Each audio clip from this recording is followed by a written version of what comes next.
Talk time with Mohammad Shafiq Khan program के साथ मैं हूं आपका होस्ट मोहम्मद शफीक खान। आज हमारे साथ स्टूडियो में एक सीनियर सहाफ़ी जो हैं मौजूद हैं, जो साबिक सदर हैं, बल्कि ऐसे कह सकते हैं आपके सीनियर नायब सदर हैं हाजिर, और उम्मीदवार हैं सदारत के। प्रेस क्लब के जो है वो इलेक्शन होने जा रहे हैं, किसी तारुफ के मोहताज नहीं हैं, और मीडिया के तमाम दोस्त अहबाब उन्हें जानते हैं, सहाफ़ी तंजीमें उन्हें जानती हैं।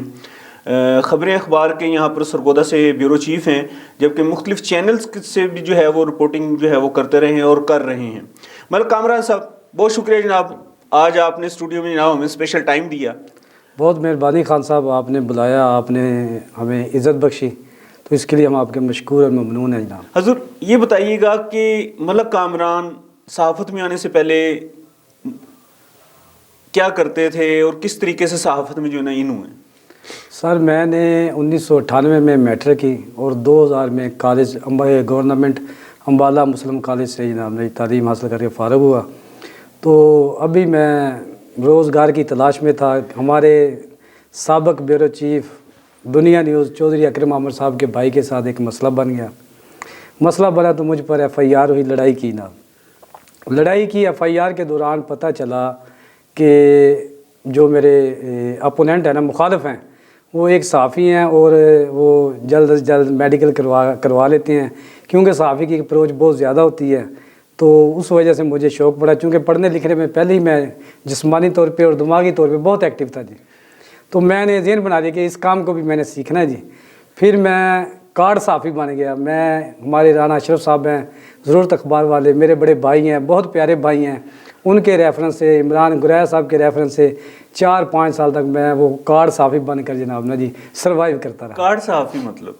कार्ड सहाफ़ी के जिस तरह पैसे दे के वो आप किसी भी अखबार की नुमाइंदगी ले लेते हैं, लेकिन जस्ट वो कार्ड की हद तक।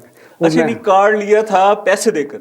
जी जी, पैसे देकर। और फिर सहाफ़त का आगाज़ बाज़ाब्ता तौर पर शुरू हो गया? जी बिल्कुल, शुरू हो गया जी। यानी स्टार्ट में पैसे देकर सिर्फ कार्ड एंजॉय करते थे और बताते थे मैं सहाफ़ी हूँ? जी, सहाफ़ी, मैं सहाफ़ी बन गया हूँ। हाँ, चूँकि मुझे बोलने का पता था और बड़े अच्छे तरीके से मैं अपना तारफ़ करवा लेता था और काम भी करवा लेता था। मतलब सब बात बड़ी मज़ेदार है। जी जी।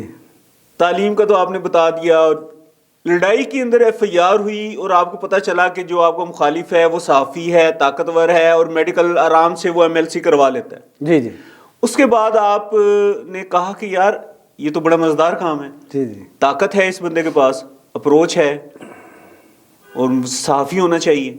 जी जी। तो आपने कार्ड बनवा लिया पैसे देकर? जी जी। कितने पैसे दिए थे? पहली दफ़ा मेरा ख्याल 5000 रुपया दिया था। इस सन? ये सन 2005 की बात है, 2005 की। और अखबार का नाम था, एक तो डेली बिजनेस रिपोर्ट है, उसका नाम था डेली रिपोर्ट, वो भी फैसलाबाद से छपता था मेरा ख्याल जी। उसका कार्ड बना जी। उसके बाद जी जी, इसका तो सहाफ़ी दोस्तों को पता ही नहीं है। ऐसी बात है, कोई शक नहीं इसमें, काफ़ी दोस्तों अच्छा जी, कार्ड मिल गया जनाब, आप सहाफ़ियों में इन हो गए? इन हो गए। उसके बाद सारे 2009 तक ऐसे ही बतौर कार्ड सहाफ़ी काम चलता रहा। 2009 में एक अखबार था वीकली शेर सरगोदा के नाम से, वो मेरे बड़े भाई के नाम उसका नाम डिक्लेरेशन था। उन्होंने 6 माह में कोई 5 लाख रुपया उस पर लगाया। उसके बाद वो थक गए। उसके बाद वो जो अखबार है मेरे हैंड ओवर हो गया सर। जिस वक्त वीकली शेर सरगोदा मेरे हैंड ओवर हुआ तो मुझे ना अभी सही तरह ख़बर बनाने का पता था, ना ये पता था कि सुर्खी किस तरह बनती है, और ना ये पता था कि अखबार को प्रिंट कैसे करवाना है, अखबार को तैयार कैसे करवाना है। ये वो शेर सरगोदा है जिसका दफ्तर फैक्ट्री एरिया बड़े चौक में था? नहीं, इसका दफ्तर जनाब अपना ये जो है ना जी, हमद शाह वाली मस्जिद, इसके सामने बिस्मिल्लाह टावर प्लाजे में था? प्लाजे में था जी। लेकिन ये तो जब आप बात कर रहे हैं 2007 की, इसका ऑफिस हुआ करता था फैक्ट्री एरिया चौक में, फैक्ट्री एरिया होटल के साथ एक दुकान के अंदर? नहीं, उसमें उस वक्त ना सर वहाँ पे रोज़नामा बिस्मिल का दफ्तर, कैटलर का दफ्तर, ये जो मेरे बड़े भाई थे ना, मतलब इमरान साहब, ये चौधरी अकरम अहमद साहब के, हमारे एक पीर अली जान साहब हैं, उनके राव तुफैल साहब के, इनके दोस्त थे सर। उनके काफ़ी सारे अखबारात का वहाँ पे उन्होंने ना वो शीशे पे लिखवाया हुआ था। उनके रिपोर्टर भी थे। वही पढ़ा है मैंने ना। जी जी, ऐसी बात है। अच्छा जी, फिर मलिक साहब? फिर सर 2009 में ये वीकली शेर सरगोदा मेरे हैंड ओवर हुआ। मेरे वालिद साहब मेरे सबसे बड़े दोस्त थे मुझे, बल्कि शेर सरगोदा बनाने में, मुझे पढ़ाने में, मेरी दलेरी में, हर दुनिया की जितनी अचीवमेंट है उसमें मेरे वालिद का हाथ था। मेरा वालिद मेरा दोस्त था, और ऐसे कि आप सोच नहीं सकते कि हर किस्म की बात हम आपस में शेयर कर देते हैं। जब वो हैंड ओवर हुआ, मैंने वाले साहब से एक बात की, मैंने कहा जी ये इमरान साहब को बिठाएं सामने, इनको बताएं कि ये मेरे मामलात में ना ये कभी भी इंटरफेयर नहीं करेंगे, जब मैं अखबार छापना शुरू करूँगा अपने हैंड ओवर करूँगा। उन्होंने कहा जी ठीक है जी। वो चाबी मेरे हैंड ओवर में, क्या ना ही इनका उस काम से तल्लक है, मेरे अखबार वाले काम से, जो ये अपना काम करें उससे मेरा तल्लक नहीं है किसी किस्म का भी। वो अखबार मेरे हैंड ओवर हो गया जी। मैंने उसको छापना शुरू किया, चूँकि नाम शेर सरगोदा था तो मैंने कहा जी इसको शेर सरगोदा ही बनाया जाए। तो फिर मेरा ख्याल है कि एक टाइम आया, लोगों ने उसको मान लिया कि वाकई शेर सरगोदा है। फिर एक दिन ऐसा हुआ कि बड़े भाई साहब की कॉल आई कि यार आप फ़लाँ पुलिस अफसर के ख़िलाफ़ ख़बर लगा रहे हैं। मैंने कहा जनाब बिल्कुल लगा रहा हूँ। उसने कहा जी वो नहीं लगानी उसके ख़िलाफ़ ख़बर। मैं कहने जी खबर तो लगेगी, हर सूरत में लगेगी। अखबार प्रिंट होने चला गया, अखबार प्रिंट होकर आएगा, अखबार मार्केट में डिस्ट्रीब्यूट होगा, उसके बाद चाहे आप जो मर्ज़ी कर सकते, मैं दफ्तर का ताला लगा कर चाबी आपको वापस कर दूँगा। तो मैंने जनाब वो दफ्तर को ताला लगाया, उसके बाद चाबी उसको हैंड ओवर कर दी। खबर लग गई? खबर लग गई सर। खबर तो रुक ही नहीं ना सकती सर, ये तो हो ही नहीं सकता कि खबर रुक जाए। खबर आए और मेरिट पर और रुक जाए और कामरान उसे रोक दे, ये नहीं हो सकता सर। तो मैंने शाम को अपने वाले साहब को बताया कि मैंने कहा जी मैं वो चाबी मैंने उन्हें हैंड ओवर कर दिया है। तो उन्होंने मुझे पूछा, बड़े गुस्से वाली तबीयत, वो क्यों हैंड ओवर किया? मैंने कहा जी ये मसला और ये प्रॉब्लम है, जबकि आपके सामने एग्रीमेंट हुआ था। तो वाले साहब ने भाई को उसी वक्त बुलवाया जनाब, उसको लान तान की, क्योंकि ट्रांसपोर्टर थे तो गालियाँ देना उनका शेवा था। वापस कर चाबी, बंदे का पुराज तो तेरा कोई काम नहीं। वो जनाब वापस हो गई। उसके बाद फिर भाई साहब मेरे कभी मुदाखलत नहीं की उन्होंने? फिर दोबारा मुदाखलत नहीं की। वालिदैन की सपोर्ट जो है ना जी, खासकर वालिद की सपोर्ट औलाद को हो तो वाकई शेर बना देती है। और आप ज़ाहिर बात है शेर सरगोदा से आपका एक तारुफ है, लेकिन सहाफ़त में आप हादसाती तौर पर आ गए, महसूस किया कि यार ये ऐसे है और इस तरीके से जो है वो इज़्ज़त भी मिलती है, प्रोटोकॉल भी मिलता है, और ये नशा है, ये पावर है। उसके बाद क्या फिर? मैं कहता हूँ जो चौधरी अकरम मोहम्मद साहब थे ना जी, वो मेरे रूहानी भी आप समझ लें, और वैसे भी आप तो मेरे बड़े भाई थे। अल्लाह पाक उनको जन्नत अपना करवट जन्नत नसीब करे, गरीक के रहमत करे जनाब। उसके बाद सर अपना शेर सरगोदा को ना जी हर डीसी ने बंद करने की कोशिश की। तो बल्कि एक तो वो जुल्फ़कार साहब थे, उन्होंने बंद की। फिर उसके बाद अजमत महमूद साहब थे, उन्होंने बंद कर दिया सर। अजमत महमूद उन्होंने बंद कर। कंट्रोलर सरगोदा बोर्ड, उसके ख़िलाफ़ ख़बर थी सर, हक़ाइक़ पर मबनी ख़बर थी। बस उसने अप्रोच किया, चूँकि लोकल अखबार का जो डिक्लेरेशन होता है, अथॉरिटी डीसी होता है, तो उसने उसे बंद कर दिया। यानी कि हर डीसी उसे बंद कर। 3 साल मैंने उसे मुसलसल छापा सर, वीकली शेर सरगोदा। लोकल अखबारात वाले वो डिक्लेरेशन के कैंसिल होने के डर से ना, वो वैसे भी डीसी की जो है वो। हाँ जी। उसके बाद सर फिर क्या हुआ कि वो एक प्रॉब्लम चल रही थी सरगोदा में, वो एसपी मुनीब नासिर कुरैशी वाली सर। तो एसपी साहब को अशरफ नदीम साहब, मर्डर केस था, हाँ जी, जो एसपी साहब से फायर लगा था, और वो जी उसमें अशरफ नदीम साहब उसको सपोर्ट करते थे। उन्होंने मुझे एक एप्रिसिएशन लेटर बना के दिया खबरें वालों के नाम चैनल 5 के लिए। उसके बाद फिर मैं चैनल 5 का नुमाइंदा बन गया जी। उसके बाद बाज़ाब्ता मैं फिर खबरें का रिपोर्टर बना, खबरें का डिस्ट्रिक्ट रिपोर्टर बना। बल्कि वो भी बड़ी दिलचस्प बात है, हम लाहौर गए जनाब, मैं अशरफ नदीम और 1-2 और, उनको मैंने इंटरव्यू वगैरह किया है, उन्होंने मेरा इंटरव्यू वगैरह किया जी। और अभी मेरा ना वो लेटर जो है ना जी, ज़िया शाह साहब मरहूम ने वो साइन करना था, वो ना हुआ। उससे पहले हम वापस सरगोदा आ गए। उन्होंने कहा जी आपका अथॉरिटी लेटर हो जाएगा, आप जा सकते हैं। हमने सरगोदा यूनिवर्सिटी गई ना खान साहब, मैं था, अशरफ नदीम साहब थे और फैसल रज़ा साहब थे। वहाँ पर अशरफ नदीम साहब ने मेरा तारफ़ बतौर डिस्ट्रिक्ट रिपोर्टर खबरें करवा दिया। अभी हम वहाँ से निकल के ख़याम चौक पहुँचे थे कि इंचार्ज नुमाइंदगान खबरें की कॉल आ गई। उसने कहा भाई वो आप यूनिवर्सिटी गए थे? मैंने कहा जी बिल्कुल गया था। उन्होंने कहा जी वहाँ आपने तारफ़ करवाया था अपना? मैंने कहा जी अशरफ नदीम साहब ने करवाया था, मैंने नहीं करवाया था। उन्होंने कहा यार वो यूनिवर्सिटी वाले भी आपके ख़िलाफ़ हैं। मैंने कहा जी मेरे घर वाले मेरे ख़िलाफ़ है, आप यूनिवर्सिटी वालों की बात करते हैं। उन्होंने कहा ये क्या बात है? मैंने कहा जी ये तो मैं आपको मिल के ही बता सकता हूँ। उन्होंने मुझे कहा जी आप सुबह तशरीफ़ ले आए लाहौर अकेले। मैंने क्या किया, घर जाकर वो शेर सरगोदा का जो रिकॉर्ड पड़ा था ना, एक शुमारे की कापी उसमें से निकाली और उसको मैंने एक उसमें अच्छे से शापर में डाला और लाहौर के लिए रवाना हो गया। लाहौर सर में चला गया। इंचार्ज मैंने कहा शायद सदीक साहब थे। ये अपनी कारकर्दगी जो थी वो साफ थी, जो तय की, जी तय करने के बाद जनाब शापर में डाला और सीधा लाहौर। हाँ जी, लाहौर चले गए सर। इंचार्ज नुमाइंदगान के सामने मैंने सर वो सारा रिकॉर्ड रखा। उन्होंने वो एक शुमारा ऐसे ना निकाल के पढ़ते रहे और हंसते रहे, रखते रहे। उसमें हर किस्म की रिपोर्टिंग थी, यहाँ तक कि सेशन जज मियाँ वाले के ख़िलाफ़ भी एक ख़बर थी, हक़ाइक़ पर मुबनी जनाब जी। तो उसके बाद उन्होंने 2 सवाल मुझसे पूछे। उन्होंने कहा जी फैसल रफ़ीक भट्टी से आपकी कोई चपकश? मैंने कहा जी एक ही इलाके के रहायशी हैं और अच्छी सलामत है। दूसरा सवाल उन्होंने पूछा जी अमजद परवेज़ साहब को जानते हैं? मैंने कहा जी नाम सुना, वो प्रेस क्लब के मेंबर है, मेरी मुलाकात नहीं आई तक हुई उनसे बाई फेस। उसके बाद उन्होंने कहा जी बैठ जाएँ, ज़िया शाह साहब 3 बजे तशरीफ़ लाएँगे, फिर आपने जाना है। 3 बजे ज़िया शाह साहब आ गए सर, वो रिकॉर्ड लेकर वो इंचार्ज नुमाइंदगान साहब अंदर चले गए। वापसी पे उन्होंने कहा जी आप हमारे लाइफ टाइम रिपोर्टर हैं। ज़िया शाह साहब ने कहा ऐसे ही मुझे हमें ना रिपोर्टर चाहिए था। उसके बाद मैं जनाब खबरें का डिस्ट्रिक्ट रिपोर्टर बन गया जनाब, जो आज तक चल रही हैं आप। जो आज तक, आज मैं ब्यूरो चीफ हूँ सर। वाह वाह वाह वाह, क्या बात। ब्यूरो चीफ बनने में भी एक बहुत बड़ी लंबी स्टोरी, अगर आप दरमियान में सवाल आ गया तो उस पर इंशाल्लाह ना जी डिस्कस करेंगे। मतलब सहाफ़ी नेगेटिव भी खेलता है, पॉजिटिव भी खेलता है, ओबलाइजिंग खबरें भी होती हैं। अक्सर दोस्त अहबाब जो है वो आपको मरवा देते हैं, क्योंकि आप मोहब्बत और मरवत में बोल्ड भी खेल जाते हैं। आप दोस्त आपको खबर भिजवाई, आपने वो खबर लगा दी, इस तरह से भी भुगतते हैं और जनाब FIR भी भुगत रहे होते हैं।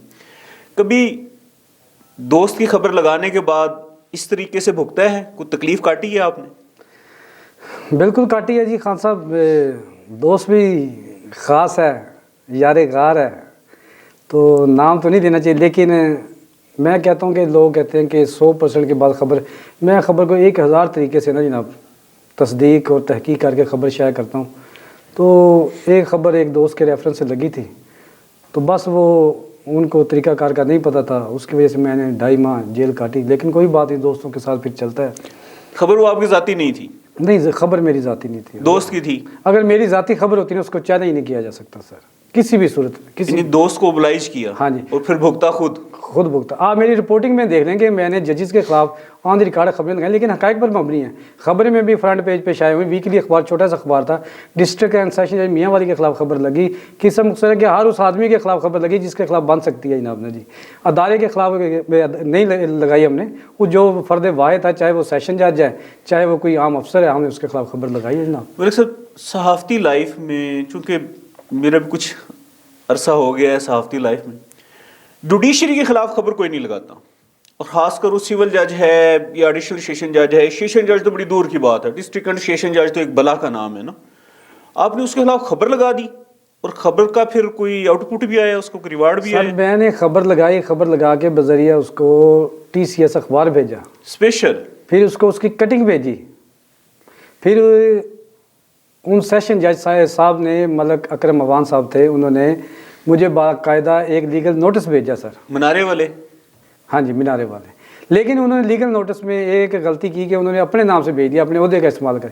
लीगल नोटिस उनको भी वकील के थ्रू भेजना चाहिए था सर। मैंने फिर उसका जवाब दिया, मैंने कहा जनाब अभी तो चंद हक़ाइक़ लिखे हैं उस खबर में, अभी तो बहुत ज़्यादा हक़ाइक़ हैं। फिर उस लीगल नोटिस के जवाब में मैंने वो हक़ाइक़ कुछ लिखे सर।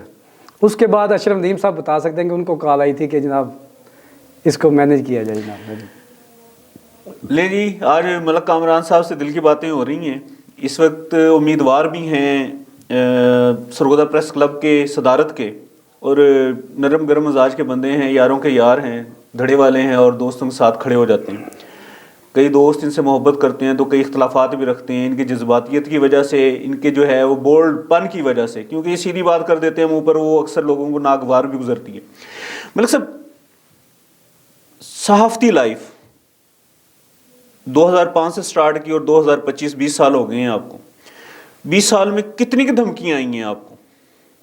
खबरें तो जाहिर बात लगती हैं। खान साहब सच बताऊँ आपको, बाहर से कम धमकियां आई हैं, अंदर से ज़्यादा डर लगता है अपनी कम्युनिटी से।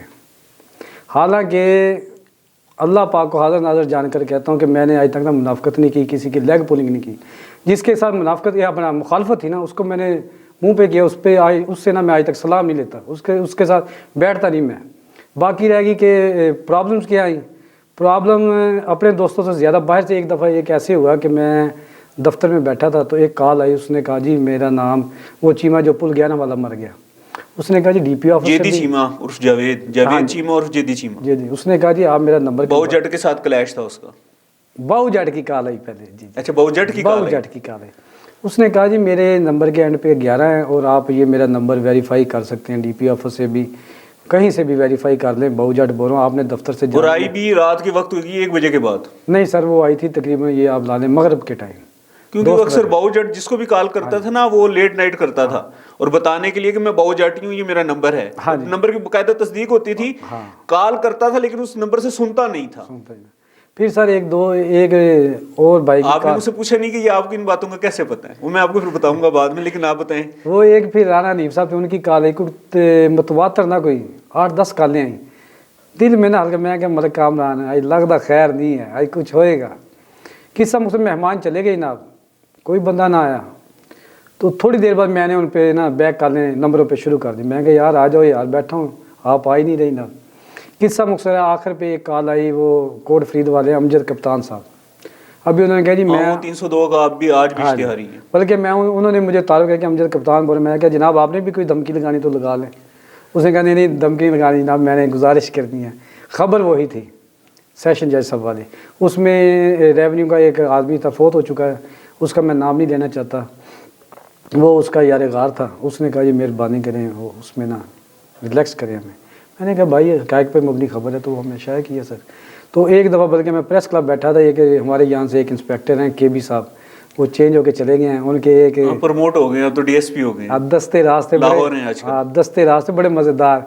उन्होंने मुझे कॉल किया, उन्होंने कहा मलिक साहब किधर है? मैंने कहा यार प्रेस क्लब बैठा हूँ। वैसे सुना है KB भी यारों का यार है। KB ठीक आदमी, लेकिन मेरी ज़ाती मुखालफत आज तक किसी से नहीं है।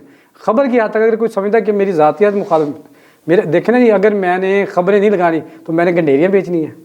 खान साहब देखें ना, अगर मैं पुलिस को कहूँगा कि आप कार्रवाई ना करें, आप मंशियात के पर्चे ना दें, आप जनाब अपना मुजरम को छोड़ दें, फिर वो क्या करेंगे जनाब? मेरी उनसे कोई ज़ाती मुखालफत नहीं है, बल्कि मेरी सबसे अच्छी यारी दोस्ती ही पुलिस से है। शोबे सहाफ़त से पहले मेरी यारी दोस्ती ही पुलिस से थी, जो आज तक कायम व दायम है, और उनके घरों तक मेरा आना जाना है, फैमिली उनके साथ तल्लुकात है। ज़ाहिर बात है आपके वालिद साहब ट्रांसपोर्टर थे, और ट्रांसपोर्टर का तो पुलिस के साथ चोली दामन का साथ होता है, लेकिन अब जैसे सहाफ़ी हैं इनका भी पुलिस के साथ चोली दामन का साथ होता है। पुलिस सहाफ़ी की अच्छाई बुराई जानती है और सहाफ़ी जो है पुलिस की रोज़ाना की बुनियाद पर अच्छाई बुराई जो है वो देख रहा होता है। कैसे?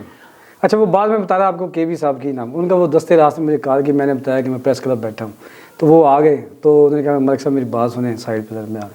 उसने कहा जी आपने ना हमें इतना टार्चर किया, मैंने आपको ना, मैं 3 दिन सिला वाली रोड पे खड़ा रहा, मैंने आपको फायर मारना था। मैं कहा यार तू अजीब चला आदमी है, तू मैंने कॉल कर दा कि मलिक साहब मैं तो फायर मारना, मैं उधरों गुजर के आना सी, तो मेरा भाई तू फायर मार लेना सी। तो इतनी खास साहब मैंने उससे बात की, तो वो कहता जी मेहरबानी करें आप ख़बरें कोई काम करें। मैंने कहा यार अगर तो उसमें हकीकत नहीं है फिर तो आप बात करें। तो काफ़ी सारे मामला चलते रहे सर, लेकिन इतनी परेशानी बाहर से नहीं है जितनी अपने दोस्तों से है। तो इनसे भी गुजारिश है कि इनके अच्छे के लिए कोशिश करें जो भी कर रहे हैं, अदरवाइज़ ज़ाती कोई ना कोई अपना लालच है और ना कोई तमा है। मलिक साहब ख़बरें जहाँ जुल्म वहाँ ख़बरें स्लोगन, और अक्सरियत में देखने में आया है कि आपका इदारा आपकी जो है वो भरपूर सपोर्ट भी किया करता था, आपकी ख़बर को उबलाइज किया करता था, इस हद तक कि उसका फॉलो अप दर फॉलो अप जब तक उस बंदे की मंजी नहीं ठुक जाती थी तो जो है वो फॉलो अप चलता रहता था।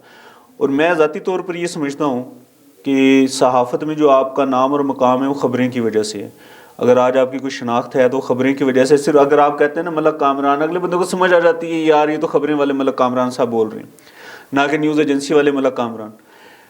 मलक साहब ज़िंदगी अच्छी गुजरी है आपकी, अब भी माशाल्लाह अच्छी गुजर रही है, सहाफ़ी दोस्तों से कोई गिले शिकवे, कोई एक आधा ऐसा जिसे गिला शिकवा हो? गिला एक सहाफ़ी ऐसा भी है जो आपसे न वो अक्सर नाराज़ ही रहता है। जी सर, वो हैं शेख रिजवान साहब। सर मैं खान साहब आपके इस प्लेटफार्म से ना जी, वो कसम दे सफाई नहीं देनी चाहिए, ला इलाहा इल्लल्लाह मोहम्मद रसूलुल्लाह, मैंने आज तक उसकी लेग पुलिंग नहीं की, किसी जगह पे उसको डिग्रेड नहीं किया। हो सकता है कि कोई अच्छा ही किया होगा, बुरा नहीं किया, लेकिन उनको मेरे साथ क्या वैर है, क्या वैर है उसको पता है।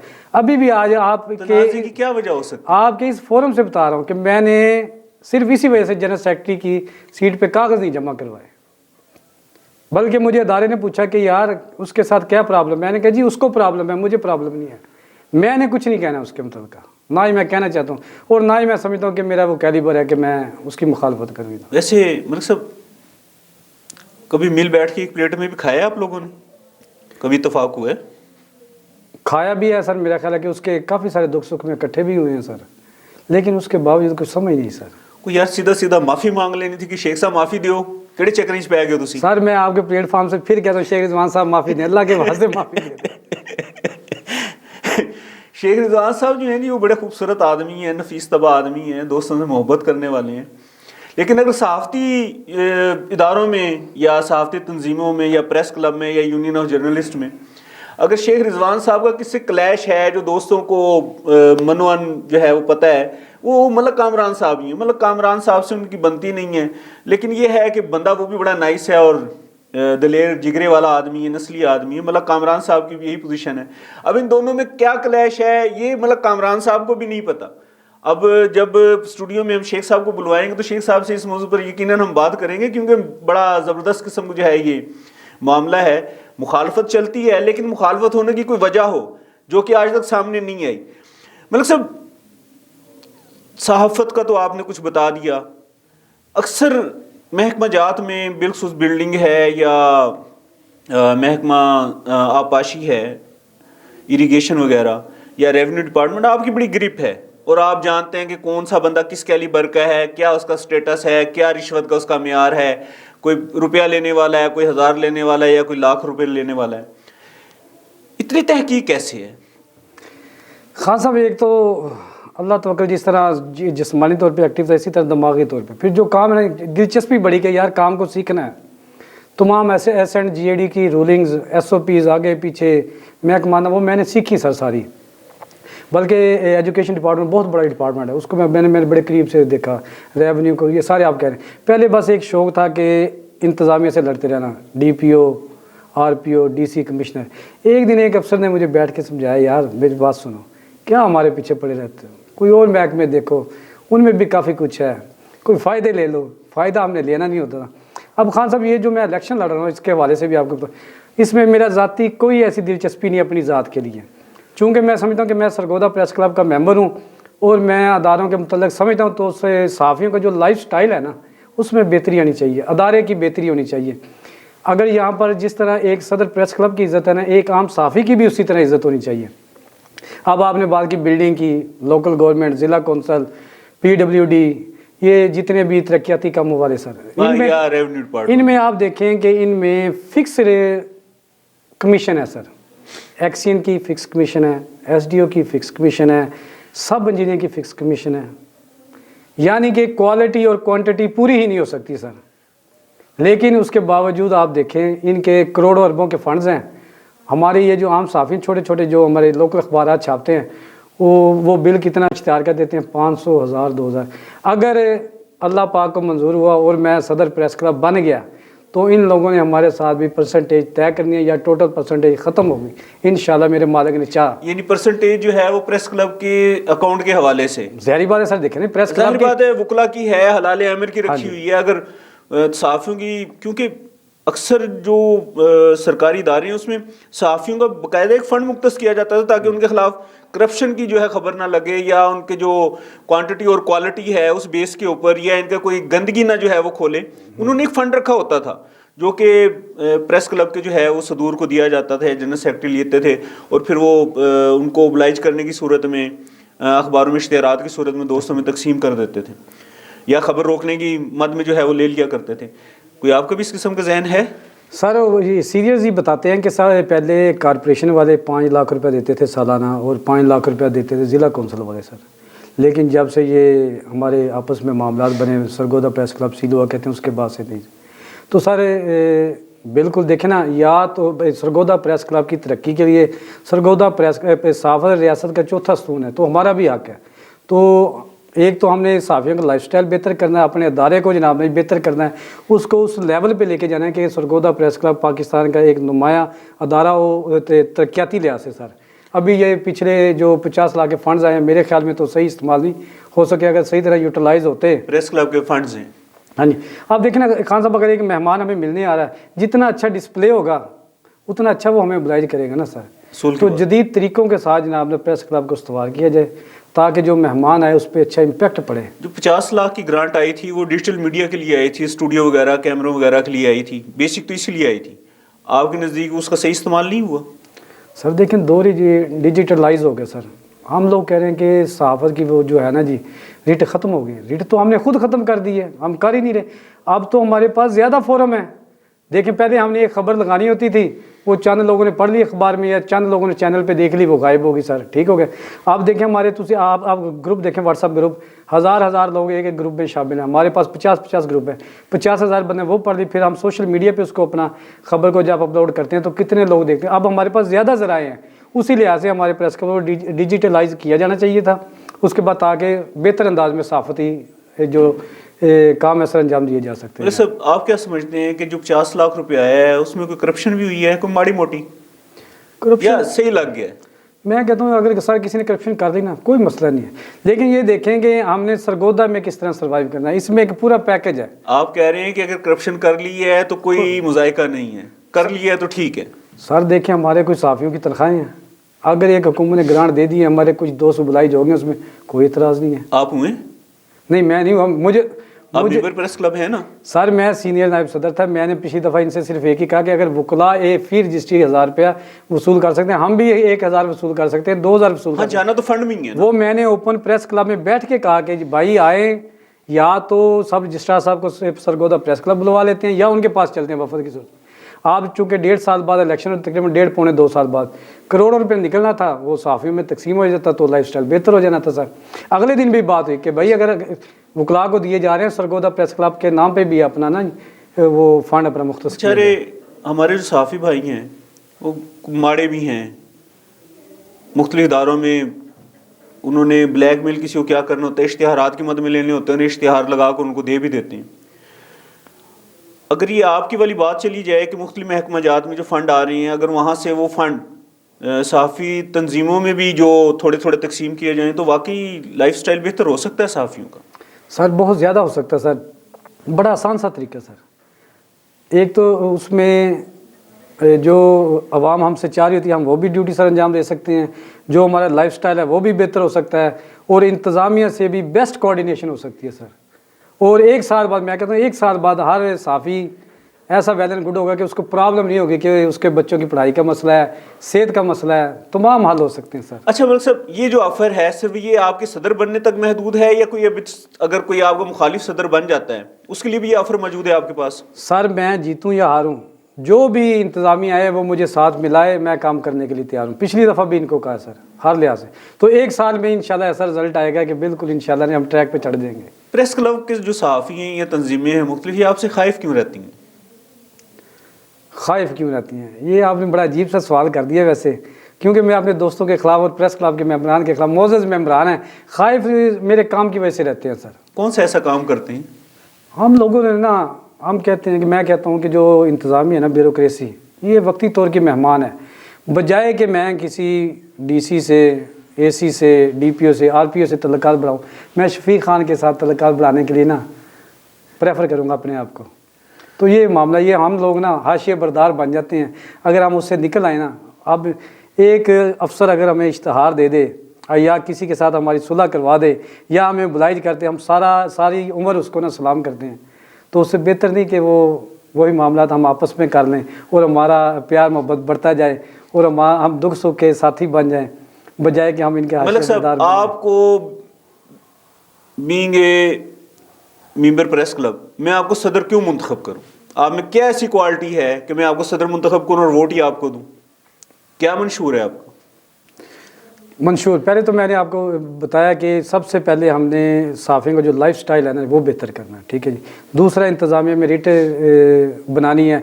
तीसरा वो ये कि अगर सदर प्रेस क्लब जा रहा है ना जी, फिर DPO हमारी बात सुन रहा है, फिर DC बात सुन, नहीं, आम प्रेस क्लब का मेंबर भी जाएगा ना, उसको भी वही प्रोटोकॉल मिलेगा जो सदर प्रेस क्लब को मिल रहा है जनाब। और 1 साल बाद तमाम सहाफ़ी इंशाल्लाह वेल एंड गुड होंगे जनाब। तो ये मेरा मंशूर है जनाब। आपको सदर क्यों मुंतखब किया जाए, आप ये बताएं। आपको वोट दोस्त क्यों दें? आप में क्या ऐसी खूबी है कि आप बरसरे इक़्तिदार आ जाएंगे तो क्या करेंगे उनके साथ? सर मैं समझता हूँ कि मैं उनका सिपा सलार बन के ना जी, उनके वो तमाम मसाइल, वो तमाम महरूमियाँ दूर कर सकता हूँ जो वो इंतज़ामिया से एक्सेप्ट करते हैं जनाब।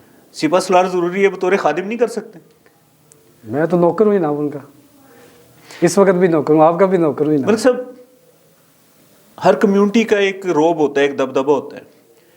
मैं बीइंग ए जर्नलिस्ट ये बात बिल्कुल यहाँ और वाज़े तौर पर कहूँगा कि जो डिस्ट्रिक्ट बार के सदर या सेक्रेटरी का रोब है वो आपके प्रेस क्लब के सदर और सेक्रेटरी का मैंने आज तक नहीं देखा। क्या वजह है? क्या खामी है, क्या कोताही हैं, क्या कमियाँ हैं कि जनाब इंतज़ामिया हमें लिफ्ट नहीं करवाती? खान साहब गुजारिश सुने, गुजारिश ये है कि जो वकला का सदर है ना, वो एक मखसूस एक सिर्फ अदारा है अदलिया, उसको वो रिप्रेजेंट करता है और 3000 समथिंग वकला हैं, लेकिन उनकी यूनिटी देखें। हम लोग 40 लाख आबादी के फेस हैं, हम मुआशरे के अक्कास हैं, मुआशरे के आंख और कान हैं, इंतज़ामिया के हम आंख और कान हैं। सर होना तो ये चाहिए कि सरगोदा की ब्यूरोक्रेसी डिवीज़न लेवल पे कोई भी काम हो, वो जो हमारा सदर और जनरल सेक्रेटरी उसमें शामिल हो, उसकी कोऑर्डिनेशन से होना चाहिए सर। लेकिन हमारी नाइतफाकी और हमारी लेग पुलिंग मुनाफकत हमें इस स्टेज पर ले आई है कि हम अपनी जो है ना जी अफादियत खो बैठे हैं सर। मलिक कामरान साहब से खटी मीठी बातें हो रही हैं। मलिक कामरान साहब आप सदर बन गए हैं, कितने नए मेम्बरान को मेंबर बनाएंगे? हर वर्किंग सहाफ़ी का हक़ है जनाब, जो वर्किंग है, जो सरगोदा प्रेस क्लब के आइन के मुताबिक उस पर पूरा उतरेगा, उसको बिला तफरीक मेंबर बना दिया जाएगा, गैर मशरूत तौर पर बना दिया जाएगा। वो ये नहीं है कि वो शफीक खान साहब का अजीज़ है या दोस्त है या कामरान का दोस्त है या किसी का भी, उसको बिला तफरीक मेंबर बना दिया जाएगा। मलिक साहब 2005 में आपने बाज़ाब्ता तौर पर जर्नलिज़म में या फील्ड में कदम रखा, 2007 में मीडिया क्लब की बुनियाद रखी गई। जी जी। और उन 4 बानियों में ये आजिज़ भी शामिल है। जो पहले 3 साल थे बड़े अरूज पर थे, मीडिया क्लब हुई थी, हर अफसर जो है वो आने वाला या मिनिस्टर आने वाला मीडिया क्लब आया करता था। प्रेस क्लब में वो लम्हात नहीं थे या वो इंगेज नहीं कर सके या वो सहाफ़ियों को प्रायोरिटी नहीं मिल सकी जो कि मीडिया क्लब में मिली। 2010 के बाद से अब 2025 आ गया, 15 साल से वहाँ पर इलेक्शन नहीं है, वहाँ पर इजारादारी शुरू हुई है। कभी आप सदर हैं, कभी मैं सदर हूँ, कभी कोई सदर है, कभी कोई सदर है। इलेक्शन नहीं है, सिलेक्शन है। अब भी आप जाके जो है वहाँ पर आपने हलफ उठा लिया है लाहौर जाकर। क्या सरगोदा जो है वो मिनिस्टर नहीं आ सकती थी जिनको आप लाहौर जाकर जो है आपने हलफ उठाया? क्या आप कमज़ोर आदमी थे कि लाहौर गए हैं हलफ उठाने के लिए? क्यों? क्या डर था, क्या खौफ था, किसका खौफ था? सर सवाल भी आपने खुद ही कर दिया, जवाब भी आपने खुद दे दिया सर। अब ये आपने मुझे बताना है क्योंकि मेरे एक दिल की बात थी, क्योंकि मीडिया क्लब के बानियों में से हूँ। जी जी। लेकिन आज तक जैसे आपको प्रेस क्लब में नहीं ना घुसने दिया जाता, मुझे भी मीडिया क्लब वाले मेरे सिखाए हुए रहते हैं, पता नहीं यार ये कौन सी इसने तोप चलानी है। हालांकि वो भाई हैं मेरे, सैफ खान है या अजय चौधरी या नदीम, भाई हैं मेरे, वो काबिल एहतराम है। लेकिन बात हो रही है वकार की। इदारे का वकार अगर आप बहाल नहीं रखेंगे तो आपका वकार भी बहाल नहीं रहेगा। क्या वजह बनी है? लाहौर गए हैं, गाड़ी भी करवाई है, खाने भी खिलाए हैं, आउटिंग भी की है जनाब, और हलफ भी लिया है। क्यों? हालांकि आपका ना कोई इलेक्शन हुआ है, सिर्फ सिलेक्शन की है और चंद लोगों की बॉडी बनाकर वहीं ताज़ा आपने लिखा है और जनाब हलफ उठाकर वापस आ गए। क्यों? सबसे पहले तो सर आप वहाँ पे खुद ओहदेदार हैं, मेरी तरफ से आपको मुबारकबाद है हलफ उठाने की। दूसरी बात नाज़रीन बड़ी खूबसूरत इन्होंने बात की है। मीडिया क्लब के हवाले से मैं आपको बताता चलूँ कि अचानक ही मलिक कामरान साहब की कॉल आती है और मुझे कहते हैं शफीक साहब तशरीफ़ ले आओ, लाहौर जाना है मीटिंग के हवाले से। मीटिंग के लिए जनाब मैंने माजरत की कि आज 2 प्रोग्राम हैं, बल्कि उस दिन प्रोग्राम था सदर प्रेस क्लब आसिफ हनीफ साहब का और एक DSP साहब भी जो हैं वो टॉक टाइम के जो है वो मेहमान बनने वाले थे। लेकिन उन्होंने ज़बरदस्ती जनाब मुझे बुला कर अगवा किया, गाड़ी में डाला और लाहौर ले गए। लाहौर जाने पर क्या हुआ जनाब कि जिस वक्त वो DGPR के गेट में इन हो रहे थे तो इन्होंने फ़ाइलें निकाल ली वहाँ पर, और जनाब फ़ाइलें जब देखी तो वो हलफ की फ़ाइल थी। तो मैंने मलिक साहब से पूछा ये क्या है? मलिक साहब कहते चुप कर जा। अब हुआ ये कि अंदर चले गए इन्होंने, वहाँ पर जनाब ओहदे अपने लिखे हैं, लिखने के बाद जनाब वो ज़बरदस्ती हाथ डाल के उन्होंने कहा जी हलफ लो। वो एक अजीबो गरीब सी कैफियत थी जो कि नाकाबिले बयान है। लेकिन ये चुटकुले के तौर पर आपको इसलिए सुना रहा हूँ कि ये जो दोस्त हैं ये मेरी दोस्त हैं। मीडिया क्लब हमारा है, तमाम सहाफ़ियों का मीडिया क्लब है। सिर्फ सुनाने का मकसद ये है कि वहाँ पर भी ये मामलात हुए और प्रेस क्लब की हमने धड़ल्ले से जो है वो क्लास ली और बताया कि जनाब इनका इलेक्शन लेट हो गया है और फलां हो गया है। मिनिस्टर साहिबा बड़ी हैरान कि मीडिया क्लब वाले जो है वो प्रेस क्लब की कर रहे हैं। उन्होंने कहा जी फंड रोक दो जनाब, इनकी इंक्वायरी लगा दो, इनको ठोक दो, आइंदा इनको फंड नहीं देने। लेकिन एंड क्या हुआ है, अब मलिक कामरान साहब ने भी हलफ ले लिया और मुझे भी जनाब दूल्हा बना के खड़ा कर दिया कि जी आप भी हलफ लें। एक अजीबोगरीब कैफियत थी। मेरी तो ये कैफियत थी, मलिक साहब आपकी क्या कैफियत थी? सर गुजारिश आपको है, पहले से पता था कि वहाँ पर हलफ होने जा रहा है? जितने दोस्त मीडिया क्लब में आते जाते हैं सर, तमाम के नोटिस में था। अगर जो नहीं जा सके, बवजह मजबूरी नहीं जा सके या जानबूझकर नहीं जा सके, वो उनको पता है। लेकिन जितने दोस्त मीडिया क्लब में आते जाते हैं उन तमाम को पता है सर। बाकी रही आप सिलेक्शन की बात कर रहे हैं, इलेक्शन की नहीं, तो जितने दोस्त हैं उनकी मुशावरत से सर सिलेक्शन हुई। अगर किसी दोस्त को इतराज़ है, चाहे वो प्रेस क्लब का मेंबर है, चाहे किसी भी यूनियन का मेंबर है, इलेक्ट्रॉनिक मीडिया क्लब से वो मुंसलिक है सर, वो आए, हमारा हिस्सा बने। हमने इस दफ़ा जो प्रेस रिलीज जारी किया नीस अकरम साहब ने, उसमें उन्होंने तहरीर लिखी, आपने पढ़ा होगा उसमें कि हर साल इलेक्शन होंगे, अगर इलेक्शन नहीं होंगे तो हम उस बॉडी का हिस्सा नहीं होंगे सर। लेकिन अगर कोई दोस्त आएगा ही नहीं तो इलेक्शन की डिमांड ही नहीं करेगा तो फिर सिलेक्शन हो जाएगी ना, जब आपस में इत्तेफाक के राय से सर हो जाएगा। मतलब पिछले 15 साल से इलेक्शन नहीं हुआ सर। आपने इलेक्शन से कहा अगले साल इंशाल्लाह करवा रहे हैं इलेक्शन, आपकी जेर निगरानी सर इलेक्शन करवाएंगे, अगले साल करवाएंगे इंशाल्लाह। पक्की बात है, आपकी जेर निगरानी करवाएंगे। 15 साल वाला जो खामोशी का बूत है वो टूट जाएगा सर। 15 साल में जो दोस्त गिला करें उनको लाए ना सामने सर। मैं बैठा हूँ ना, आपने कहा आप उहदेदार हैं, अगले साल आप खुद इलेक्शन करवाएंगे सर। जबरदस्ती उहदेदार बना दिए हैं ना। नहीं सर, आप अच्छा बतौर मेंबर मैं आपसे ये शिकवा करता हूँ सर, वो शिकवा हमने दूर किया आपका सर, जो चल रहा था सर। और हमने इज्जत आनर से जनाब आपको, आप चूंकि आप हमारे खाने आजम हैं, हम आपको लेकर गए हैं सर बाइज्जत। मलिक साहब बड़े साफ को आदमी हैं, लगे लिपटे नहीं रखते, बड़ी खूबसूरत बातें हो रही हैं। मलिक साहब प्रेस क्लब का इलेक्शन होने जा रहा है 2 फरवरी को, किस नज़र से देखते हैं? कितने वोट ले लेंगे? आया कि मुखालिफ आपके साथ धड़ा जुड़ेगा या फिर वही सेल्फ सपोर्ट वाला प्रोग्राम चलेगा और पता चलेगा कि नामला कामरान साहब इतने वोटों से जीत गए हैं? सर गुजारिश है, चूँकि हम मुसलमान हैं, बीइंग मुसलमान, इज़्ज़त ज़िल्लत उस मालिक के हाथ में है। अगर उस मालिक की तरफ से कामयाबी है ना, ये जो ज़मीनी लोग हैं ना, ये मुझे हरा नहीं सकते इंशाअल्लाह। क्योंकि अंदरूनी खाना तमाम बुज़ुर्गों की, जो मेरे हम उम्र हैं उनकी, सीनियर्स की और आप जैसे लोगों की मुझे ना सर दुआएं हैं, तो इंशाल्लाह जीतेंगे सर। मतलब सिर्फ एक राज तो खोल दें। जी पिछली बार आपको पूरा का पूरा पैनल हार गया जी। वाहिद आप सीनियर जो है नायब सदर मुंतखब, वो कैसे हो गए यार? कोई बात तो बताओ। मैं खान साहब, सारे ही हार गए हैं, बाबे भी हार गए हैं और आप जीत गए हैं। आपने सीट निकाली, कैसे निकाली? खान साहब मैंने कौन सा करूला था आपके पास जो आपने फिट किया और जीत गए? मुझ समेत सबके सब हैरान थे कि यार सारे बाबे हार गए हैं, मलिक कामरान जीत गया, कैसे? खान साहब ऐसे कि मैं एक जज्बाती आदमी था, लेकिन जब आप काम कर रहे होते हैं ना तो आपको हर बंदा ऑब्जर्व कर रहा होता है। तो जब हम अपने दोस्तों के पास, बुज़ुर्गों के पास गए, बड़े अच्छे, वो जो जज्बातीपन था ना जी, वो ख़त्म किया अपने आप से। तो एक अच्छे मैनेज में उनकी मिन्नत, अल्लाह, सलाम, दुआ, तो उन लोगों ने इतनी आनर दी ना, इतनी आनर दी कि आप सोच नहीं सकते। बल्कि बाज़ दोस्त मुझसे नाराज़ हुए, बुज़ुर्ग भी नाराज़। एक बुज़ुर्ग ने मुझे कहा मैंने आपको वोट नहीं देना। मैं क्यों? उन्होंने कहा जी मैं आपको सदर देखना चाहता था। हमारा एक सीनियर 3 साफ़ी है, वो फरमाते हैं कि यार आप ना वोट के लिए मुझसे मेरे पास नहीं आना, वोट मिल जाएगा आपको, मुझे पता है। क्या ठीक है। बात?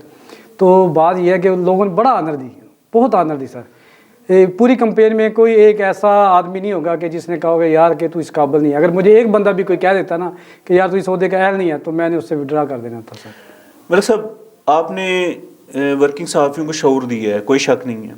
शऊर कभी कभी महंगा भी पड़ जाता है और शऊर ऐसा है जो अपनी ज़ात के ख़िलाफ़ भी कभी इस्तेमाल हो जाता है, क्योंकि शऊर देने वाले जो है वो बाज़ औक़ात भुगतना उन्हें मुश्किल हो जाता है।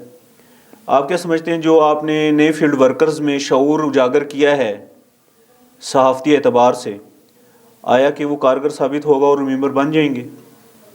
सर प्रेस क्लब इंतज़ामिया से गुजारिश है, अगर चाहे मैं जीता हूँ चाहे कोई भी जीता है, तो जो वर्किंग साफ़ी है ना और आपके क्राइटेरिया पे पूरा उतर है, तो इनको गैर मशरूत तौर पर बना लेना चाहिए। लेकिन जब आप वर्किंग साफ़ी को अंदर ले आएंगे ना, आपकी ताकत भी बढ़ेगी और वो आपके नेट में आ जाएगा सर। जब तक वो बाहर फिरता रहेगा, वो एंटी चलता रहेगा प्रेस क्लब के। आप उसको नेट में लेके आएँ ताकि वो आपका ताबेदार हो जाए, आपका हिस्सा बने, आपका बाजू बने, आपकी ताकत बढ़े जनाब। वैसे प्रेस क्लब जो है सहाफ़ियों का घर है या सिर्फ मेम्बरान का घर है? सहाफ़ियों का या मेम्बरान का? अभी तो दोनों में नहीं लगता सर। मेम्बरान देख लें, वो पता ही नहीं चलता कि मेंबर है कौन सा, वो अजीबो। बाकी सहाफ़ियों का बनना चाहिए। कोशिश है कि अगर अल्लाह ने मौका दिया तो सहाफ़ियों का जनाब वो बनाएंगे, घर बनाएंगे जनाब, हकीकी घर। वैसे सब मद्दे मुकाबिल किसे देख रहे हैं? राना साजिद साहब को देख रहा हूँ। हनान चौधरी क्यों नहीं? सियासी जो समझ बूझ है ना जी, उसके मुताबिक राना साजिद साहब नज़र आ रहे हैं।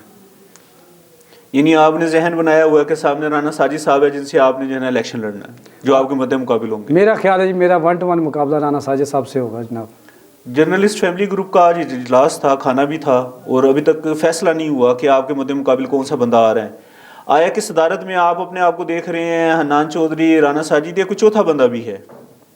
नहीं, 1-to-1 ही देखने हैं। अगर हन्नान साहब भी आ रहे हैं तो हन्नान साहब से मेरी गुजारिश है आपके प्लेटफार्म से कि वो एक दफ़ा मुझे सपोर्ट करें। हन्नान साहब अगर बतौर सदर है ना, वो आपको सपोर्ट कैसे करेंगे? वो खुद बतौर सदर इलेक्शन लड़ रहे हैं। नहीं, उसमें काफ़ी सारी कबाहतें नज़र आ रही है ना, फिर उनका ग्रुप वगैरह आगे पीछे वो बनता नहीं है, कोई नज़र नहीं आ रहा उस लिहाज से। आखिरी सवाल, प्रेस क्लब की जो सियासत है इसको किस नज़र से देखते हैं? प्रेस क्लब की जो सियासत है ना जी, वो उसूलों पर मबनी नहीं है, बड़ी अजीबोगरीब जी। इन्होंने ना एक वो ज़ाती मफादात का वो बनाया हुआ जी। अब उसमें मेंबरशिप के हवाले से देख लें, आप माली मामलात के हवाले से देख लें, साफ़ी लिहाज से देख लें, हर लिहाज से ना जी हम तनज़ली का शिकार हैं। तो इसीलिए ये बेड़ा उठाया है ताकि उसमें बेहतरी आ सके और प्रेस क्लब को हकीकी मानों में प्रेस क्लब बनाया जा सके, वो एक साफ़ियों को घर बन जाए और इंतज़ामी हमारी एक रेट कायम हो जाए और साफ़ियों को लाइफ स्टाइल बेहतर हो जाए। जो सामने हैं वो सहाफ़ियों के 4 धड़े हैं, आपके कितने धड़े सपोर्ट कर रहे हैं?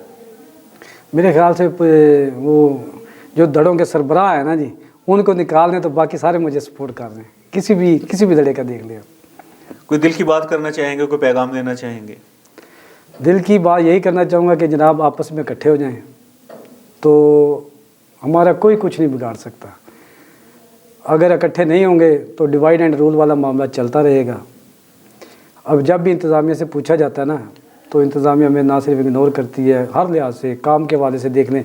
जब प्रेस कॉन्फ्रेंस करवानी होती है तो जस्ट एक कॉल पे हम इकट्ठे हो जाते हैं, बजाय कि हम उनके पीछे लगें, उनको अपने पीछे लगाएं।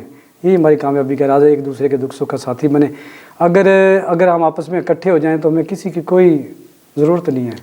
मैं आखिरी सवाल से पहले एक सवाल करना भूल गया हूँ। मलिक साहब, सहाफ़ती लाइफ में धमकियाँ तो रूटीन में आती रहती हैं, खबरें भी लगती हैं, पॉजिटिव नेगेटिव ओबलाइजिंग खबरें भी होती हैं। क्या कभी रिश्वत की ऑफ़र हुई है? बेशुमार सर। मोटी रिश्वत? हाँ जी, नाजरीन, आज टॉक टाइम प्रोग्राम में हमारे जो मेहमान हैं, मोअज़्ज़ज़ मेहमान, उनका नाम मलक कामरान है। शेर सरगोदा से सहाफ़त का आगाज़ किया, बताया कि ऐसे कार्ड बना और इस तरीके से हादसाती तौर पर लड़ाई झगड़े के केस से जो है वो सहाफ़त मीन हुए और माशाल्लाह भी ने 20 साल हो गए हैं। सीनियर सहाफ़ियों में इनका शुमार होता है। कुछ लोग इनके लिए अच्छी राय रखते हैं, कुछ बुरी राय रखते हैं, लेकिन मोहब्बत करने वालों की तादाद बहुत ज़्यादा है। सहाफ़ी जो है, ख़ासकर जो फील्ड वर्कर हैं, वो इनसे मोहब्बत करते हैं और इनके शाना बशाना खड़े रहते हैं, क्योंकि इनको पता है ख़बर क्या है, ख़बरियत क्या है और इसका रिवार्ड कैसे लेना है। दोस्तों की फ़लाह बहबूद के लिए जो है वो अक्सर कोशां रहते हैं और दोस्तों को जो है वो टाइम देते हैं, अपनी मोहब्बतों से नवाजते हैं और किसी की गमी खुशी हो तो वो उसमें प्रॉपर जो है वो हिस्सा लेते हैं ताकि दोस्तों का दुख जो है वो कम किया जाए और खुशियाँ जो हैं वो बढ़ाई जा सकें। फिर एक नए प्रोग्राम के साथ आपके सामने हाजिर होंगे। अपने होस्ट मोहम्मद शफीक खान को इजाज़त दीजिए। अल्लाह निगहबान।